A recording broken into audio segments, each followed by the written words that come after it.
இன்று காஞ்சிபுரத்தில் மாபெரும் கண்டன ஆர்ப்பாட்டம் நடைபெற்றது. பாதாள சாக்கடை திட்டத்தை சரியாக செயல்படுத்தாமல் ஆமை வேகத்தில் நடந்து கொண்டிருக்கிறது. சாலைகள் முழுவதும் குண்டும் குழியுமாக இருக்கிறது. மற்றும் சாலைகளில் சாக்கடை தண்ணீர் ஆறாக பிடுக்கெடுத்து ஓடுகிறது. அலுவலகத்துக்கோ அல்லது வேலைக்கோ செல்கிற ஆணும் பெண்ணும் கீழே விழுந்து தங்களுடைய ஆடைகளெல்லாம் கரை பிடித்து நிலையை இந்த சாக்கடை தண்ணீர் ஏற்படுத்தி விடுகிறது. இது குறித்து கிஞ்சித்தும் கவலை கொள்ளாமல் காஞ்சிபுரம் மாநகராட்சி கைகட்டி வேடிக்கை பார்த்து கொண்டிருப்பதை கண்டித்தும் உடனடியாக இந்த நிர்வாக சேட்டை கவனத்தில் கொண்டு வந்து இந்த பாதாள சாக்கடை திட்டத்தை உடனடியாக நிறைவேற்ற வேண்டும். சாக்கடை தண்ணீர் ஆறாக ஓடுவதை தடுத்து நிறுத்த வேண்டும். மக்களை பாதிக்கின்ற இந்த விஷயத்தை மக்களை பாதுகாத்து உடனடியாக இந்த நிர்வாக சீர்கேட்டை தடுக்க வேண்டும். மேலும் தொழில் வரி, சொத்து வரி இவற்றையெல்லாம் போட்டு மக்களை நசுக்குகிறார்கள். இவர்களை கண்டித்தும் இந்த ஆர்ப்பாட்டம் நடைபெற்றது.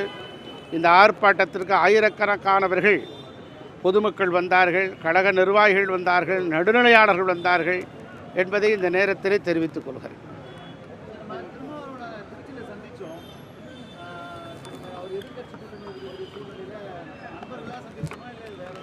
அதாவது ஆளுங்கட்சியாக இருக்கிற திமுக கூட்டணியில் ஓட்டை விழுந்து விட்டது என்பதைத்தான் இப்போதுக்கு என்னால் சொல்ல முடியும்.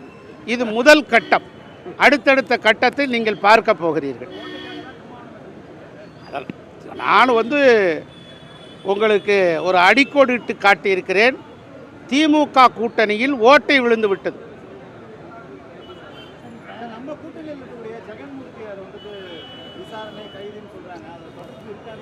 இல்லை, அதாவது அண்ணா திராவிட முன்னேற்ற கழகத்தில் கூட்டணியில் இருக்கிறார் என்பதற்காகவும் ஒரு சட்டமன்ற உறுப்பினர் என்கிற ஒரு நிலையை கூட கருதி கொள்ளாமல் எதிர்க்கட்சியிலே செயல்பட்டு கொண்டிருக்கிறார் என்பதற்காக காழ்ப்புணர்ச்சியிலே கைது செய்யப்பட்டிருக்கிறார். இதற்கு உயர்நீதிமன்றம் தீர்ப்பு தந்திருக்கிறது என்பது குறித்து அவர்கள் அரசு சொல்கிறது. ஆகவே உயர்நீதிமன்ற தீர்ப்பை மதிக்கிறோம். உயர்நீதிமன்ற தீர்ப்பு என்ன சொல்லுகிறது, அடுத்தடுத்த கட்டங்களில் என்ன நிகழ்கிறது என்பதை பார்க்க வேண்டும். இது குறித்து எங்கள் கழக பொதுச் செயலாளர் எடப்பாடியார் அவர்கள் ஒரு அறிக்கை ஒன்று வெளியிட்டிருக்கிறார்கள் என்பதை இந்த நேரத்தில் தெரியப்படுத்திக் கொள்கிறேன்.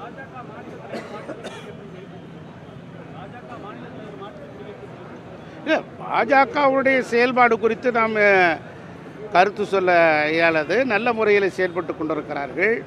எங்கள் கூட்டணியில் இருக்கிறார்கள். அண்ணா திராவிட முன்னேற்ற கழகத்தினுடைய கூட்டணி இன்னும் நாளுக்கு நாள் வலுப்பெறும், பலம் பெறும்.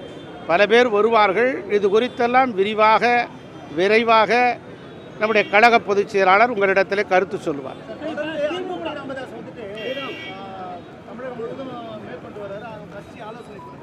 ஒவ்வொரு கூட்டத்திலையுமே திமுக எதிர்ப்பு தொடர்ந்து இந்த திமுக ஆட்சி வெளியேற்றப்பட வேண்டும், அவங்க வெளியேறிய வேண்டும், வன்னியர்களுக்கு எதிராக செயல்பட்டாங்க.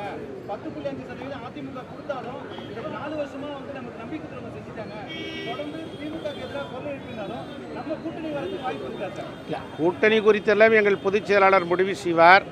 ஆனால் பாமகவுடைய கட்சி உடைந்து போனதற்கு திமுக தான் காரணம் என்று அந்த கட்சியை சேர்ந்திருக்கிற அன்புமணி ராமதாஸ் அவர்களை குற்றம் சாட்டியிருக்கிறார். இதைத்தான் நாம் பார்க்க வேண்டும். ஏனென்றால் ஒரு கட்சி பலமாக இருக்கிறது. அந்த கட்சி ஒருவேளை மாற்றுக் கட்சியோடு கூட்டணி சேர்ந்து விட்டால் அவர்கள் வெற்றி வாய்ப்பை பெற்றுவார்களோ என்கிற அச்சத்தில் கூட்டணியை உடைத்து அந்த கட்சியை உடைக்கிற காரியத்தை செய்திருக்கிறது திமுக என்று நாங்கள் குற்றம் சாட்டவில்லை. சொன்னது அன்புமணி ராமதாஸ் என்பதை அடிக்கோடிட வேண்டும்.